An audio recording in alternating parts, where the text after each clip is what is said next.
How to change the video background in your CapCut. Hey guys, in this quick tutorial I'm going to show you that how you can change your video background in your CapCut. So the steps are really easy and simple, so now let's get started.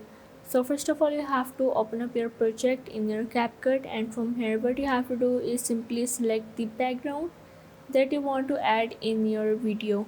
Now what you have to do is you have to add and drag the video that you want to add as a background, and after that what you have to do is simply select that video, and from here you have to make sure that this video is upper than the background, and after that you just have to select the video, and from here you have to go on the cutout.